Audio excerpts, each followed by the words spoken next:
Bonjour tout le monde, bienvenue à ce nouveau webinaire. Et on va parler d'un sujet dont on n'a jamais parlé en 2024. Ce matin avec vous, on va parler de l'IA.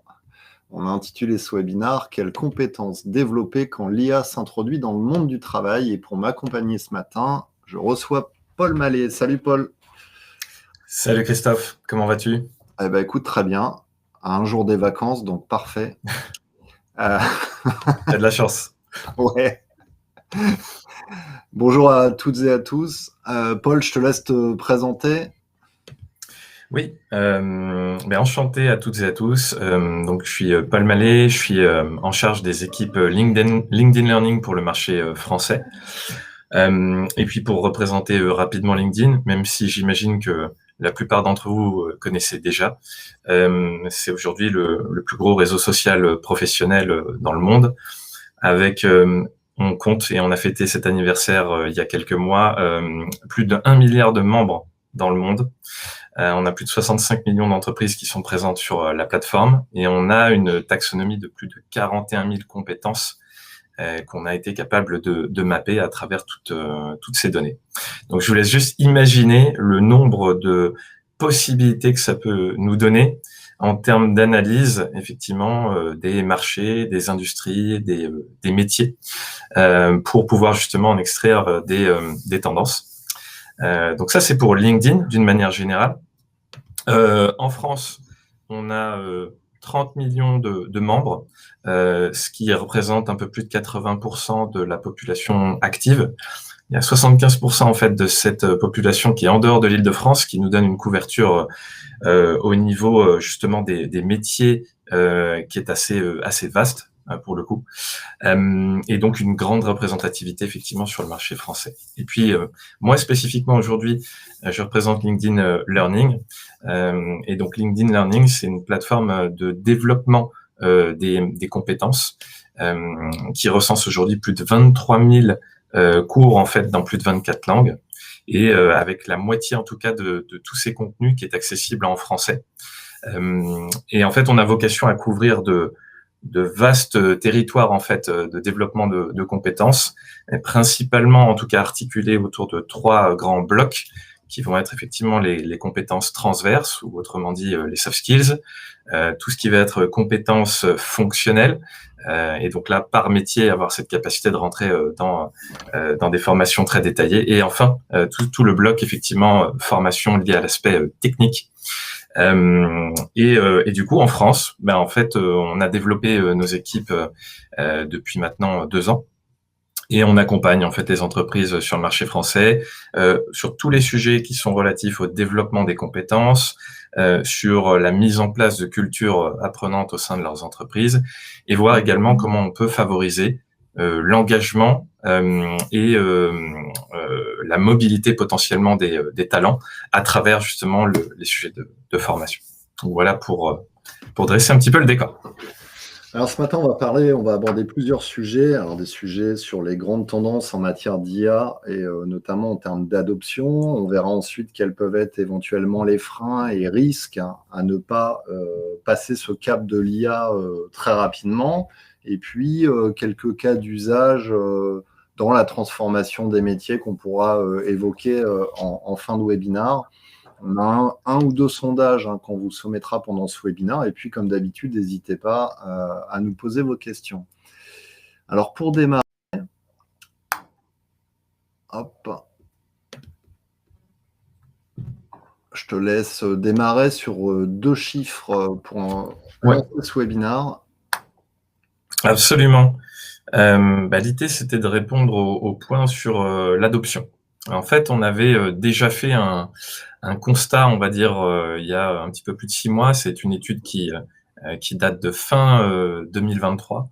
On avait un premier constat autour de l'appétence de la population active qu'on avait pu mesurer sur les sujets liés à l'IA. Et en fait, ce qu'on avait mesuré, c'est que 82% des collaborateurs étaient potentiellement enthousiastes à l'idée de pouvoir utiliser l'IA.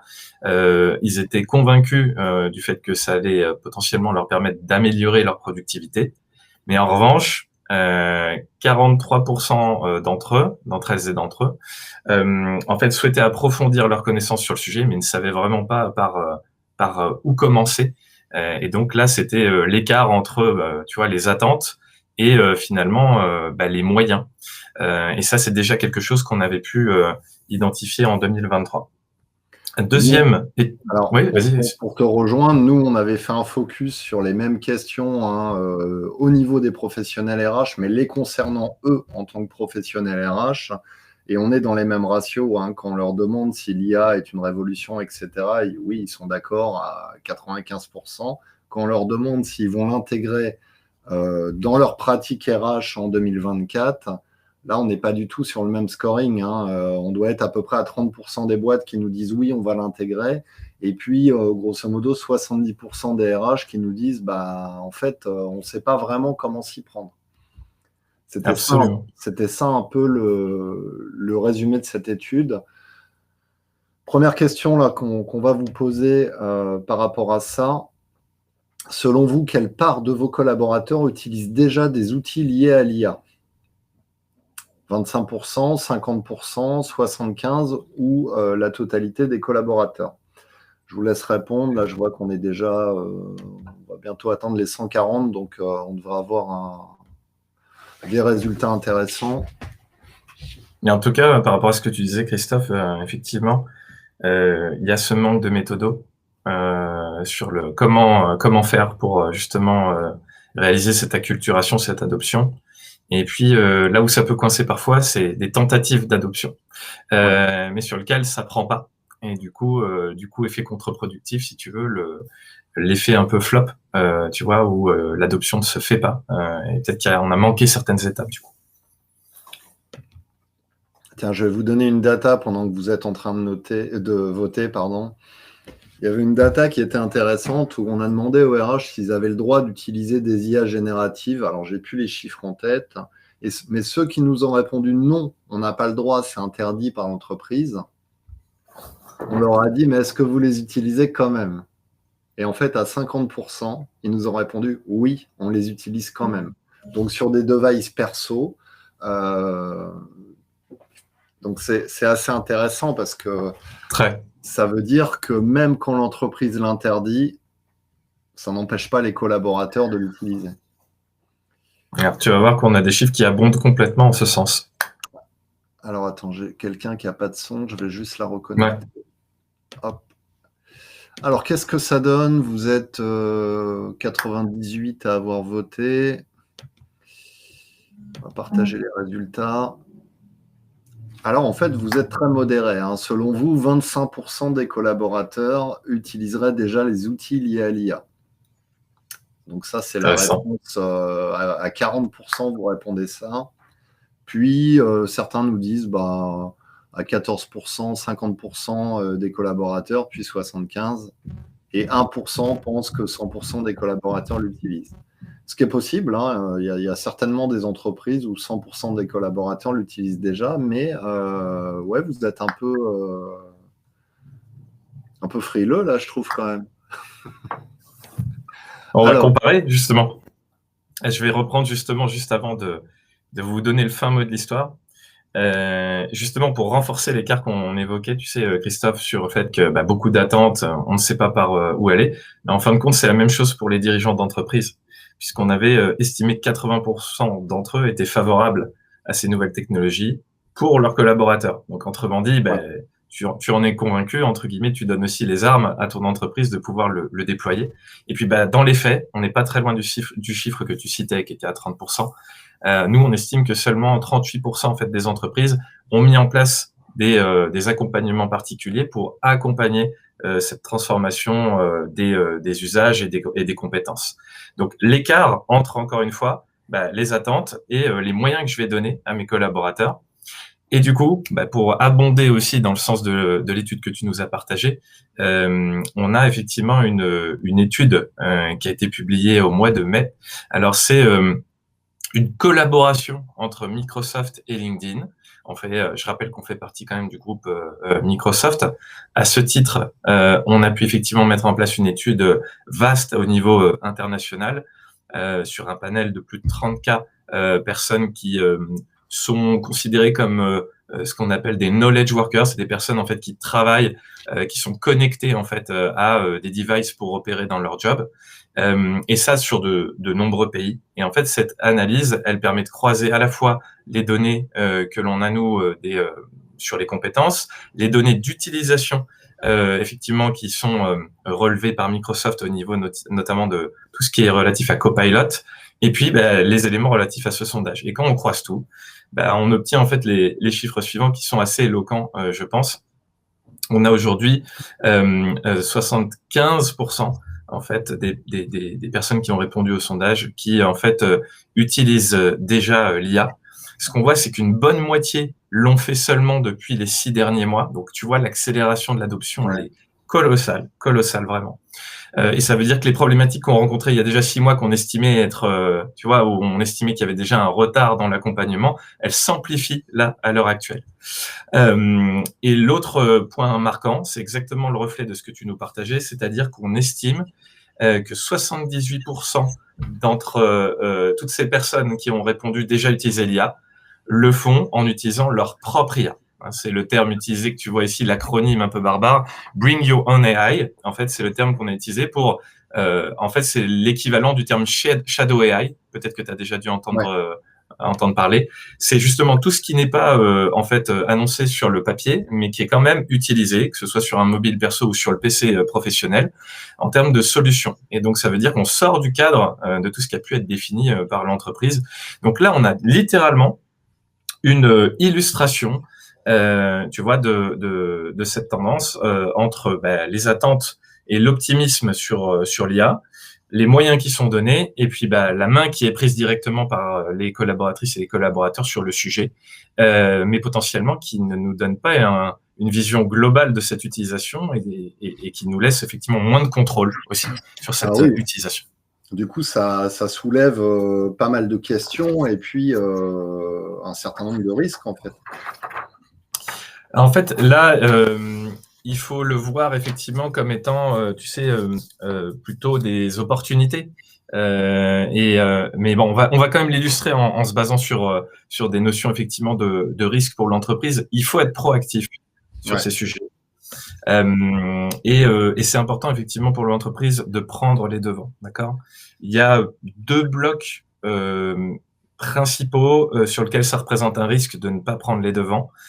C'est des risques au niveau de la partie business, et deuxièmement des risques au niveau de la partie sécurité. Alors, donc, avant d'aller plus loin, on va peut-être demander à nos participants ce qu'ils en pensent. En termes de risque, je vais vous passer une petite question. Quel est selon vous le risque le plus important de ne pas aller assez vite sur la culturation en matière d'IA ? Est-ce qu'il y a un risque au niveau de la compétitivité de l'entreprise, un risque au niveau de la sécurité des données ou un risque d'engagement des collaborateurs ? Parce qu'on sait qu'aujourd'hui, l'adoption de l'IA va avoir et a déjà aujourd'hui un impact direct sur votre marque employeur, sur vos stratégies de rétention, de fidélisation des collaborateurs. Absolument.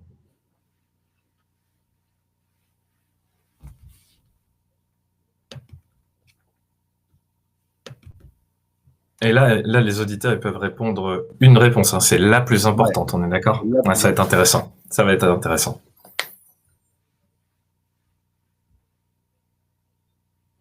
Et il y a des risques sur les 3 volets. La question, c'est de comprendre qu'est-ce qui est privilégié.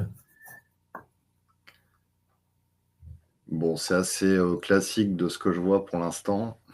Il n'y a pas trop de surprises. Allez, encore 2 petites secondes pour voter. Allez, je vous partage les résultats.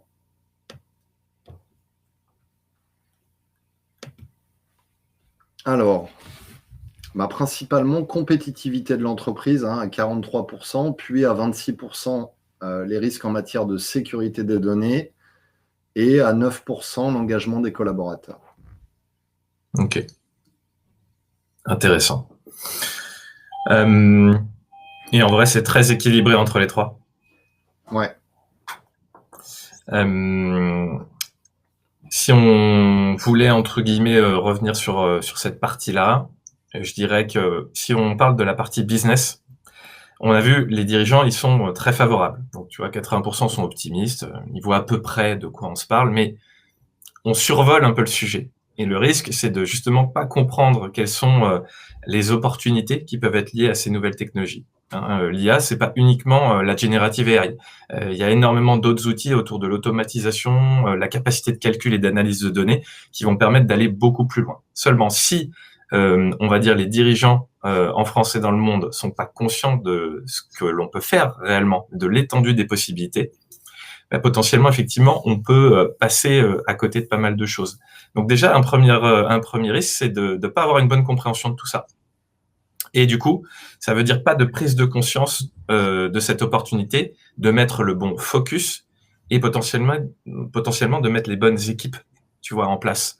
On parle de nouveaux rôles qui peuvent être potentiellement dédiés à ces sujets. On parle d'équipes, projets, tu vois, de transformation au niveau de l'entreprise qui peuvent être mises en place. Mais si tu n'actives pas ces éléments-là comme étant un focus pour l'entreprise, ben voilà un risque assez important, si tu veux. Et c'est pour ça que l'acculturation sur les sujets d'IA générative, ça commence aussi par tout le level, le C-level et tous les dirigeants d'entreprise pour que derrière puissent insuffler la dynamique qui convient au niveau de leurs collaboratrices et de leurs collaborateurs. Donc ça, c'est un premier point. Est-ce qu'on n'est pas en train de... Quand l'IA est arrivée, on va dire que tous les services un peu sont intéressés à l'IA, que ce soit les RH, que ce soit la finance, les DSI évidemment. Mais on était un peu dans un flou artistique où chacun allait à tâtons regarder ce qui pouvait l'intéresser, qu'est-ce qu'il pourrait en faire, etc. Ça me fait penser un peu au projet de transformation digitale qu'on a connu là sur les 10-20 dernières années où au départ tout le monde regardait et puis à un moment la DSI a dit stop, on va passer en mode projet, on crée une cellule multiservice dédiée à la transformation digitale de l'entreprise et puis on y va ensuite, comme tu viens de le dire, en mode projet. Est-ce qu'on n'est pas à cette étape-là justement aujourd'hui ? C'est exactement ça, à une échelle temps beaucoup plus accélérée.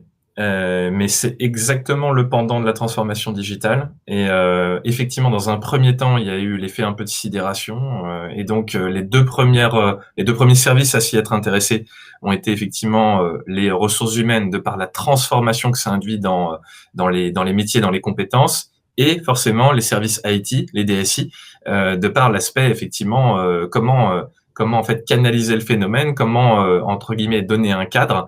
Et c'est pas effectivement quelque chose qui est parti nécessairement de tout en haut et qui s'est structuré avec des people autour, tu sais, justement de Chief Transformation Officer. On a ce type de rôle qui peuvent exister en fait dans certaines entreprises. Donc oui, c'est exactement ce pendant-là en termes de transfo par rapport à ce qu'on a connu sur la partie digitale. Ça va impacter l'ensemble des services et on doit avoir effectivement des personnes qui coordonnent l'impact sur toutes ces fonctions de l'entreprise. Le seul point, c'est le degré de vitesse ici souhaité, enfin, l'urgence entre guillemets, qui va aller potentiellement 3 fois plus vite que sur la transfo digitale. C'est ça la différence majeure. Alors, par rapport à cette transformation des métiers et cette évolution des compétences, notamment liées à l'IA, comment LinkedIn arrive à visualiser justement cette évolution de compétences ? Alors, ça, si tu permets, je vais y revenir juste après sur la manière dont on structure nos données et ce qu'on observe, nous, à l'instant T. Mais je voulais juste compléter sur un point, sur, tu sais, les opportunités, les risques, hein, tu vois, par rapport à ce qu'on vient de citer. Sur la partie business, donc, on a parlé de la prise de conscience des dirigeants. Il y a bien évidemment ça va avoir un impact, tu sais, sur tout ce qui est innovation. Et la capacité de l'entreprise à rester en fait à un niveau, si tu veux, de maturité sur son marché, de pas se faire dépasser par ses concurrents qui vont aller plus vite parce qu'ils auront soit développé des nouvelles solutions, soit parce qu'ils auront automatisé certains process. Et il y a la question de la disruption aussi, parce que en fait, qui dit nouvelle technologie dit potentiel nouveau modèle disruptif. Donc il y a cette notion de rester à la page. Et ça va vraiment découler de ce que les dirigeants vont mettre en place en termes d'orgas. Et après, il y a un point important quand même ici, c'est sur la sécurité. On en parlait avec les fameuses DSI. c'est identifier les risques. Un des risques majeurs, c'est au niveau de la partie données, au niveau de la sécurité des données, s'assurer que les données ne sont pas utilisées et divulguées dans des solutions d'IA qui entraînent justement leur moteur sur la base de requêtes qui ont été effectuées, qui elles-mêmes comportaient des données de l'entreprise. Ça, typiquement, un grand classique et qui a fait justement l'effet que tu évoquais, un peu stop and restart de certaines entreprises, c'est-à-dire on bloque tout. On a eu un incident, on bloque tout, on réfléchit et ensuite on repart. Bon, ben, eux, le risque, c'est de perdre 6 à 12 mois. Tu vois. Donc ça, c'est hyper important, ce cadrage des outils. Ou même un pays. Hein. L'Italie l'a fait l'année dernière. Hein. Ils ont coupé l'accès pendant, ça durait quoi, 1 mois et demi, suite à des dérives. Et finalement, bon, ils ont rétabli, ils ont réautorisé les entreprises à l'utiliser. Mais effectivement, c'est. Et puis, on a vu d'autres dérives hein, dans la presse d'entreprises qui ont alimenté des bouts de code. Je ne vais pas citer la marque, mais il y a des bouts de code hein, entiers de développement qui sont retrouvés publics en fait, qui étaient propriétaires. Il y a des entreprises où on sait qu'il y a des gestionnaires payes qui se sont amusés à charger des fichiers avec les REM des entreprises sans faire attention à ne pas aller cocher dans ChatGPT, ne pas alimenter ChatGPT par mes données. Donc, il y a quand même des risques assez hallucinants hein, de perte de data. Et tu as un autre risque qu'on mésestime, c'est la donnée qui est implémentée par, tu vois, la collaboratrice, le collaborateur dans l'outil. Et puis, tu n'as pas que la generative AI, hein, tu as aussi des outils, tu sais, où tu vas connecter finalement les données de l'entreprise à des solutions d'IA, mais sur des logiques d'automatisation. Et là aussi, en fait, tu ouvres des brèches potentielles pour des attaques qui permettront d'accéder à tes serveurs. Et ça aussi, pareil, c'est un cadrage qui est nécessaire parce que là, le champ des possibles est très ouvert. Là, c'est un Eldorado depuis 12 mois. Mais si tu n'as pas pris les devants, tu peux aller au-delà de vastes déconvenus.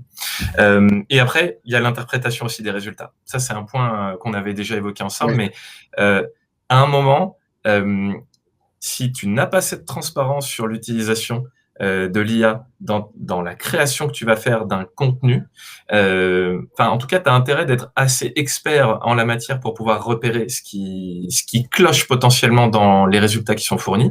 Et si tu as tendance à te reposer complètement sur les réponses et le moteur sans avoir ce niveau d'expertise sur le sujet, le risque, c'est de colporter de l'information erronée aussi. Et ça, c'est un énorme risque. Et là, c'est beaucoup plus en lien avec les HR, la formation sur ces outils-là. On va en reparler, mais ça, c'est un point important aussi. Ah oui, il y a plein d'exemples. Hein, c'est exactement ça. Aujourd'hui, les IA génératives telles qu'elles sont utilisées par les salariés qui les utilisent en leur propre nom, le risque, effectivement, c'est que si tu n'es pas expert de ton sujet, il y a un vrai risque parce que si je me mets à la place d'un RH qui va interroger un ChatGPT sur des données juridiques liées au droit français, il y a de grandes chances que ChatGPT n'ait pas embarqué les dernières modifications.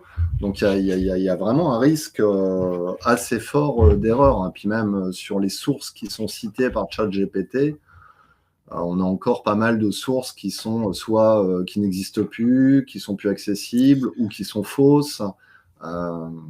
Mais ça, à la limite, c'est un avantage parce que quand tu as les sources qui sont citées et que tu prends le temps d'aller analyser, tu peux t'apercevoir que c'est basé sur quelque chose qui est complètement à côté de la plaque, par exemple.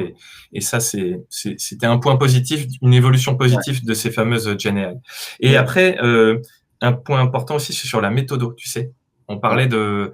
en fait, ces services-là n'ont pas su vraiment embarquer tout le monde parce que faute de méthodologie.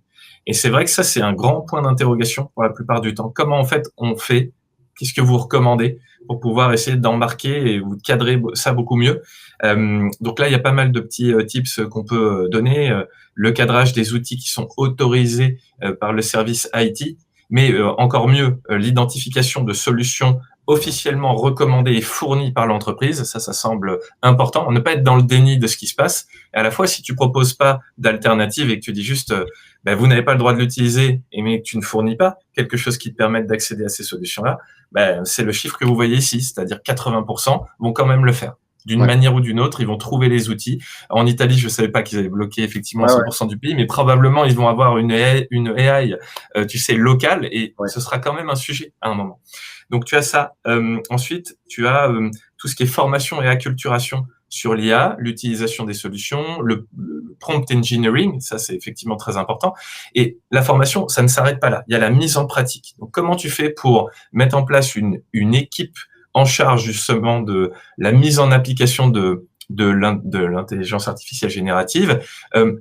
Ça correspond à une équipe en charge effectivement d'acculturer et d'assurer le suivi. Tu prends des référents, par exemple, dans chacun des services. On se réunit à des échelles assez régulières pour identifier quels sont les use cases les plus intéressants, par exemple. Voilà comment on pourrait l'utiliser. Ça, ce serait hyper utile. Et voilà, on réfléchit pour les équipes à une utilisation qui correspond à leur métier et on leur fournit des solutions. Et après, tu as, par exemple, des sessions de partage de bonnes pratiques. Tiens, moi, j'ai fait ci, j'ai fait ça. On partage les meilleurs prompts. Tu as même des promptatons qui se mettent en place. Donc, tu mets une session, on bloque une matinée entière et on se met tous autour de nos outils. On essaye de réfléchir à l'IA la plus productive pour résoudre tel problème. Enfin, il y a plein d'exemples, en tout cas, pour assurer, tu vois, la mise en place de ces outils. Mais ça ne s'arrête pas à j'identifie qu'on va utiliser Copilot. Je fais une formation de 3 heures sur le sujet et c'est réglé. Ça ne s'arrête pas là. Alors, il y a Emmanuel qui demandait les 75% là, de ceux qui utilisent déjà l'IA au travail, on sait ce qu'il y a dedans, c'est quel type d'IA ils utilisent et pour quel process. Est-ce que ça avait été analysé? On leur a posé la question de manière assez ouverte sur des outils d'intelligence artificielle générative. Donc, c'est pas centré uniquement sur... C'est pas parce que l'analyse vient de Microsoft et LinkedIn que c'est centré uniquement sur, comment dirais-je, Copilot. C'est plus ouvert que ça et c'est des questions, effectivement, de est-ce que vous l'utilisez déjà à date? Et c'est plus une notion, effectivement, de est-ce que c'est validé par l'entreprise ou non? Donc la granularité, il faudrait que je regarde si elle est fournie, mais je ne crois pas. Je ne crois pas qu'elle soit précisée. D'accord.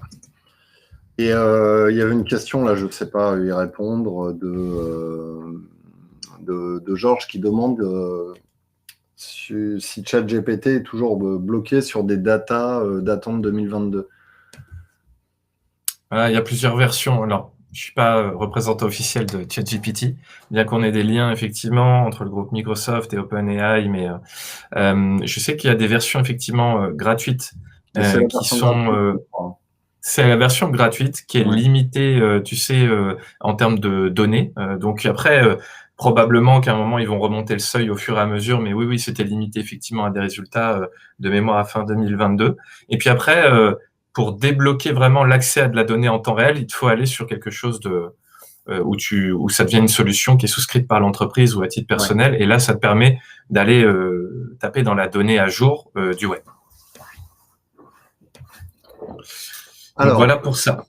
Donc les compétences, tu m'avais évoqué aussi sur la partie compétences. Alors, je vais partager ça.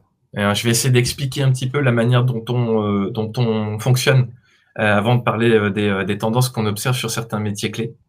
Donc nous, on a 1 milliard de membres dans le monde, et donc tu vois le nombre de données qui sont disponibles sur un profil. Il y a notamment la partie compétences, qui est un champ qui était déjà très utilisé, mais qui a connu en fait une explosion là sur les 12 derniers mois. On a eu plus de 675 millions de données relatives aux compétences qui ont été ajoutées sur les profils de nos membres. Et ça représente une évolution de quasiment 68% en 1 an. C'est énorme.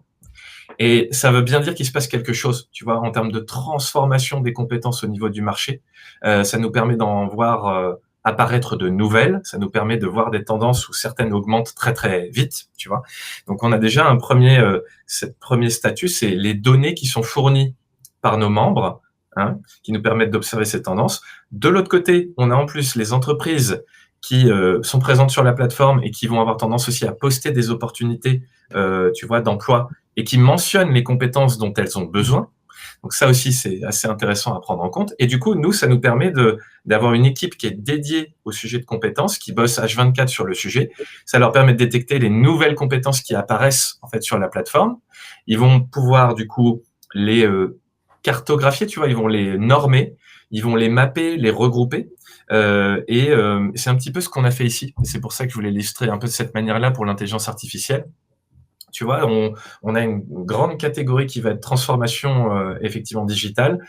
Au sein de transformation digitale, on a intelligence artificielle. Et au sein même d'intelligence artificielle, aujourd'hui, on répertorie un petit peu plus de 78 compétences. Mais ça se met à jour, en fait, quasiment de manière instantanée chaque jour. Si on voit de nouvelles plateformes apparaître ou de nouveaux langages, ça nous permet de le mettre à jour. D'accord ? Ce qui est intéressant ici, c'est qu'une fois qu'on a fait cette cartographie-là, on va l'injecter dans la plateforme. C'est-à-dire que on va pouvoir recommander à quelqu'un effectivement sur la plateforme, s'il décrit en fait une expérience et qu'on arrive à extrapoler les compétences qui y sont attenantes, on va pouvoir lui recommander de les ajouter.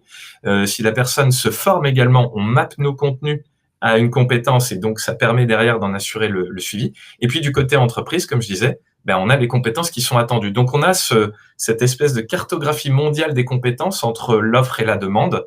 Et ça nous permet quoi ? C'est ça aussi qui va complètement définir notre stratégie de production de contenu, puisqu'on va identifier qu'à l'instant T, là, il y a un vrai besoin, tu vois, sur telle thématique dans telle région. Et c'est ce qui nous permet d'être hyper réactif, tu vois, par rapport aux besoins au niveau mondial, mais aussi des fois à un niveau vraiment très local. Donc voilà un petit peu comment on fonctionne. Alors, il y a Dominique en commentaire qui dit « ce ne sont que des connaissances ». Non, en fait, ce ne sont pas que des connaissances parce qu'il dit « ce ne sont que des connaissances et non des savoir-faire ni des savoir-être ». En fait, à partir du moment où un individu va déclarer ça dans ses compétences et où surtout l'entreprise va l'indiquer dans ses besoins en compétences en matière d'offre d'emploi, non. Ce n'est pas des connaissances, c'est des compétences qui sont identifiées. On est dans de l'identification de compétences. C'est plutôt Absolument. Comme ça qu'il faut l'envisager. Alors, on a resserré la granularité de nos données là-dessus, rapidement, mais avant, c'était purement déclaratif. Aujourd'hui, il y a un mapping qui est fait exactement entre de la compétence acquise par une expérience professionnelle ou des compétences qui sont acquises par de la formation, de la certification. Tu peux tout à fait le préciser, en fin de compte. Donc ça, c'est un premier point. Et je pense que dans la question, ça oppose aussi deux autres sujets. C'est cette notion de savoir-être. Oui, effectivement, il y a des compétences qui sont les soft skills et des compétences qui sont plutôt des hard skills, qui vont être dans la maîtrise technique d'un outil, d'un langage. Et donc, les deux ne s'opposent pas, ils sont complémentaires. Et effectivement, nous, aujourd'hui, on va avoir cette capacité justement de proposer de la formation sur des thématiques qui sont parfois assez difficiles à appréhender en entreprise, tu vois. Collaboration, la communication interpersonnelle, ça, c'est des sujets qui sont pas évidents. Alors finalement, passer une certification, tu vois, sur Excel ou sur Power BI, c'est beaucoup plus facile à matérialiser pour certains. Surtout qu'on n'a plus besoin aujourd'hui. De quoi ? De passer une certification Excel. Si tu prends n'importe quelle IA générative, elle va t'expliquer comment Excel fonctionne en long, en large et en travers. Mais en fait, tous ces outils ont été augmentés avec ces possibilités-là. Bah, oui. Donc, c'est un peu comme les langages de programmation. Tu n'as plus besoin de savoir vraiment par cœur tout ce qui est la casse, tu vois, le langage en fait de programmation. Il te faut des notions quand même. Néanmoins, on en parlait tout à l'heure, parce que si tu pars de zéro, tu ne captes rien, mais il te faut des bonnes bases. Et à partir de ce moment-là, accompagné de la technologie, tout devient possible, en fait, beaucoup plus vite.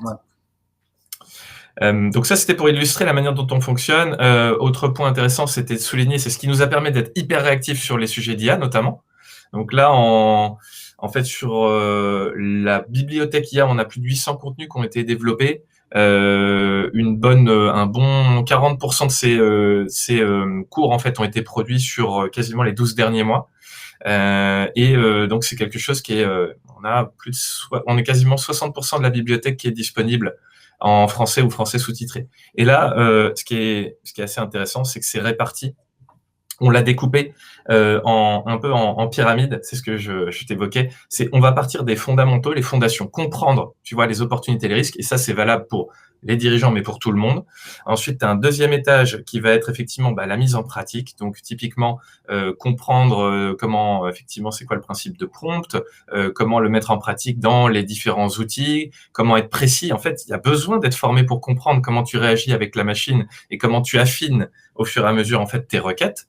Et après, tu as les étages supérieurs où là, on va rentrer dans des niveaux techniques assez élevés, effectivement liés au développement de ces intelligences artificielles, l'entretien des bases de données, le stockage, et puis on va sur des niveaux extrêmement poussés liés en fait au deep learning et au machine learning. Donc en fait, tu as tous les étages qui existent dans notre bibliothèque de contenu. Et bien sûr, pour l'entreprise au sens large, les deux piliers principaux, les deux premiers étages, eux, ils sont fondamentaux et ils concernent vraiment la plupart. Donc ça, c'était, ça permet de comprendre un peu comment on a fonctionné, classifié les données et comment on a construit notre contenu par rapport à ça. Il y a Christina qui demande si c'est finançable avec le CPF. Alors, pas à date, non, effectivement. En revanche, on peut avoir des discussions en direct avec les entreprises en France et mettre en place certains dispositifs pour des entreprises qui auraient envie de le déployer d'une manière assez large. On a différentes options qui peuvent exister et faciliter l'accès. Mais effectivement, on n'a pas l'éligibilité au CPF. Alors, ce qui est important de noter là dans ce que tu viens de présenter, c'est que du coup, ça permet à LinkedIn d'avoir une ultra réactivité par rapport aux compétences qui ont été détectées, à la production de ces formations, presque de manière pas instantanée, mais dans la foulée. Vu que vous êtes un peu en avance de phase en matière de détection de compétences, ça vous permet aujourd'hui d'avoir le catalogue, on va dire, le plus complet en matière de formation en termes d'IA. En fait, on a un gros avantage sur l'IA. On avait déjà des avantages sur certaines synergies qu'on pouvait avoir, tu vois, avec notamment notre groupe Microsoft. Mais là, c'est vrai que sur la partie IA, on a à la fois la capacité de détecter les tendances, mais en plus de ça, on a tout le contenu relatif à Microsoft et OpenAI qui est tout de suite et très rapidement que l'on peut cascader finalement et intégrer dans nos formations. Donc oui, là, en tout cas, sur le sujet d'IA, ça nous garantit une réactivité qui est très, très forte et directement applicable finalement pour la plupart. Donc c'est une grosse force. Il y a Nancy qui repose la question, est-ce que c'est bien disponible en français ? Alors, on a une partie en fait de ces formations qui est disponible en français en langue native, d'accord ? Donc, ce sont nos adaptations entre guillemets de ces formations-là au marché français. Et on a aussi partie internationale qui est disponible en sous-titrage, d'accord, français. Donc, les deux complétant l'autre. Et en plus, on y a ajouté des certifications qui sont en fait en collaboration avec Microsoft. C'est des parcours un petit peu plus longs où on va, par exemple, prendre entre 3, 4, 6 heures parfois pour certifier d'un niveau, par exemple, tu vois, sur la compréhension de l'IA ou sur l'utilisation de toute la suite, par exemple, Copilot. Et effectivement, ça, c'est un gros plus aussi. C'est si vous n'avez pas le temps, entre guillemets, de construire ces parcours-là, il y a des choses qui sont directement utilisables. Et d'ailleurs, là, sur les prochains mois, on va lancer la possibilité pour certaines entreprises partenaires, tu vois, de mettre en place des programmes d'upskilling IA sur une durée de 3 mois en se basant sur ce qui existe déjà. Alors, la durée moyenne d'une formation, c'est quoi? C'est standard ou chaque formation a un format spécifique? On a tous les formats en réalité. On travaille volontairement sur de multiples formats. Tu vas avoir le format le plus classique à un niveau court va se situer entre 30 minutes et 1 heure. Niveau, quand je dis des cours, c'est pas le format court, hein. C'est le format, tu vois, de leçons entre guillemets. Donc c'est entre 30 minutes et 1 heure. Ensuite, tu vas avoir des formats de parcours de formation. Donc là, il y a une notion de certification à la clé. Là, on va attaquer à 3 heures et ça peut aller jusqu'à 6, 9 heures en fonction du niveau d'expertise qu'on veut déployer. Là, il y a une certification à la clé. Et puis après, on a d'autres formats qui sont beaucoup plus dans la logique de se former, tu vois, dans le flow du travail ou dans le mouvement. Donc, on va avoir des formats audio uniquement. On va avoir des formats courts pour le mobile, puisqu'on a également une application mobile. Et donc là, tu vas avoir des vidéos de 5 minutes avec des tips. Là, c'est assez sympa, c'est hyper facile à mettre en pratique, mais tu peux avoir un petit conseil, par exemple, autour de l'IA, une fois par jour, tiens, utilisez telle fonction. Et donc, voilà, on a un petit peu tout ça qui peut se combiner, et c'est vraiment aux équipes de formation de décider ce qu'elles souhaitent pousser le plus, tu vois, par rapport à la plateforme, qu'est-ce qu'elles souhaitent vraiment mettre en avant. Ok. Alors, il y a 2 questions. Il y a Georges qui dit, ce modèle de développement de compétences IA est-il une représentation empirique de LinkedIn Learning ou est-elle commune chez d'autres acteurs ou dans d'autres études sur le sujet? Bon, moi, par expérience, alors oui, c'est une étude issue des data LinkedIn, pour autant, Oui. qui est très proche de la réalité de ce qu'on peut trouver dans d'autres études en matière de mapping des compétences liées à l'IA. Une question plus inquiétante de Ghislaine qui nous dit « Je n'ai pas trouvé ces cours sur LinkedIn ». Comment on y accède, Paul? Alors, en fait, il y a plusieurs manières d'y accéder. Il y a une partie de cours qui est accessible gratuitement. Donc, ça peut être la limitation, et je ne sais pas c'est pour Ghislaine, si elle a effectivement un accès qu'elle a souscrite ou non. Si c'est effectivement basé sur les cours gratuits, on est très vite limité. Et après, on a la capacité de débloquer l'ensemble des contenus, effectivement, soit en souscrivant à titre personnel, soit via un contrat entreprise.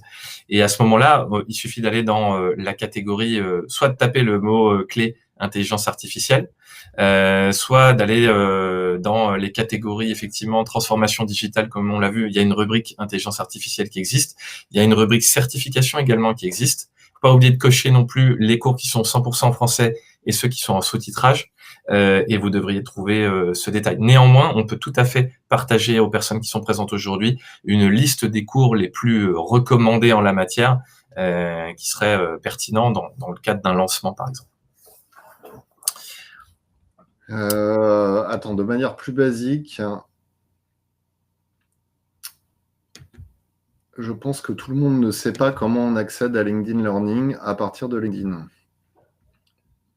Alors on peut recevoir des fois dans le flux d'actualité des recommandations avec des vidéos, et en cliquant dessus, on est redirigé vers LinkedIn Learning. Sinon, il y a une petite icône en haut à droite. Quand vous cliquez, vous avez l'ensemble des icônes relatives à nos solutions, et vous verrez que il y a un petit logo Learning. Quand vous cliquez dessus, vous êtes redirigé.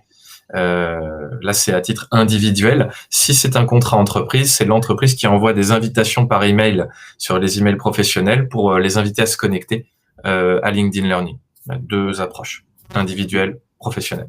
Je vous ai mis le lien là.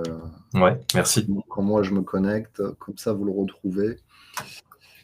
Comme ça, c'est plus clair. On va peut-être s'intéresser, là je vois qu'il nous reste 3 minutes. Ouais. C'est passé assez vite. Il y a pas mal de questions. À l'impact sur les fonctions clés de l'entreprise, et tu avais notamment un ou 2 exemples à nous présenter, Paul. Ouais, en fait, ce que je voulais, c'était illustrer de manière concrète les transformations de compétences et des métiers. Je vais aller assez rapidement, mais on repartagera peut-être ces éléments-là aux personnes qui se sont connectées aujourd'hui. La première, elle permet d'illustrer effectivement les transformations, par exemple, au niveau des fonctions RH. Donc, à chaque fois, l'idée, c'était d'identifier quels sont les gains de productivité relatifs à l'IA qu'on va pouvoir recenser, et qu'est-ce que ça me permet de réallouer, comment je réalloue mon temps sur des actions qui auront plus de valeur ajoutée. Tu vois, c'est un peu ça le diagnostic. Donc là, si on prend l'exemple, tu vois, des HR, typiquement, on va, si on regarde la partie des équipes formation, comment je vais pouvoir créer du contenu beaucoup plus facilement, de manière assistée, comment je vais pouvoir créer des parcours de formation, faire de la curation de contenu de manière assistée par l'IA, comment je vais pouvoir être beaucoup plus fin dans les recommandations qui seront faites, avec des recommandations presque automatiques.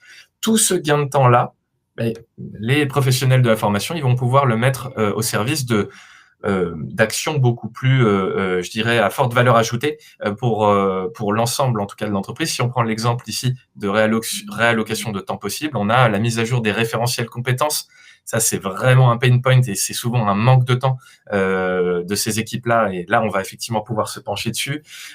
Justement, cartographier les compétences dans l'entreprise, mettre en place des plans de formation sur un plus long terme et avec plus de granularité en fonction des profils. Et l'expérience forcément collaborateur apprenant. Tous ces éléments-là, je vais pouvoir travailler beaucoup plus dessus. Tout ça, je vais avoir un pendant aussi au niveau du recrutement, d'accord? Et ce qui est très intéressant ici, c'est qu'en plus, il y a une collaboration étroite qui va pouvoir se faire sur certaines thématiques. Donc en plus de ça, ça veut dire plus de travail en mode projet, plus de synchronisation au niveau des talents entrants et des talents existants. Donc ça veut dire effectivement forcément pour l'entreprise une meilleure pertinence dans les talents recrutés et une meilleure rétention liée à toute cette partie formation. Et du coup, je partagerai ça, mais on a des parcours de formation spécifiques qui sont recommandés pour les métiers HR, tu vois, donc acculturation sur l'IA, on a carrément des parcours de formation pour les professionnels du recrutement, pour appréhender cette transformation au niveau des services HR, donc il y a des cours vraiment spécifiques pour eux, ça c'est sur la brique IA, et après, toutes les compétences qui sont attenantes. Et ça, c'est le message que je passe qui est très important, c'est tout ce temps gagné vont permettre effectivement, comme je le disais, d'avoir des actions beaucoup plus à forte valeur ajoutée pour l'entreprise. Et c'est donc des compétences transverses et des compétences également des soft skills qu'on va pouvoir développer pour se renforcer sur ces mêmes sujets. Donc, ça va être tout ce qui est lié à la gestion de projet, l'analyse de données. Ça va être incontournable. Et puis après, forcément, qui dit collaboration, communication interpersonnelle, comment s'organiser, comment mieux communiquer en entreprise, en interne, en externe. Et on a également, et je ne sais pas si on aura le temps, mais on a fait la même analyse au niveau des fonctions commerciales et marketing, donc les gains de temps dans les productions de contenu, la génération de leads, l'expérience en fait client. Et après, tout cependant au niveau de ce que je vais pouvoir aller, les sujets sur lesquels je vais pouvoir aller beaucoup plus loin, avec bien évidemment des recommandations spécifiques aussi pour eux. Comment je maîtrise mieux l'IA, comment je maîtrise mieux ces outils par rapport à mes fonctions. Et puis derrière, la gestion de projet, la résolution de conflits, ça c'est un exemple par rapport à la partie client, les fondements de l'analyse de données pour le marketing et puis pour l'expérience client, etc., etc. Mais tu vois, le temps que ça te permet de te libérer, et ça c'est des tendances qu'on observe d'un point de vue données, et c'est aussi des tendances qu'on observe d'un point de vue utilisation sur notre plateforme, c'est-à-dire les compétences vraiment qui sont développées sur la plateforme. On voit un gros pool de compétences IA sur lequel il y a une accélération, c'est plus 163% sur le contenu IA. Hein. C'est énorme. Ouais. Et tout le reste qui suit, c'est ce que je viens de te décrire là. Gestion de projet, analyse de données et soft skills. D'ailleurs, on partagera un petit listing des 10 soft skills à développer en complément de l'IA et pourquoi il est important de ne pas du tout les déprioriser, mais bien de les combiner. OK ? Voilà, j'ai fait le tour. Hop. Eh ben, écoute, on est pile dans les temps. Merci, Paul. Merci beaucoup, Christophe. Il y avait un petit message de Emma qui disait « Une liste de formation débloquée sur LinkedIn Learning vous sera partagée par mail à l'issue du webinaire. » Donc, vous allez recevoir un petit mail qui vous permettra de tester un certain nombre de formats. Génial.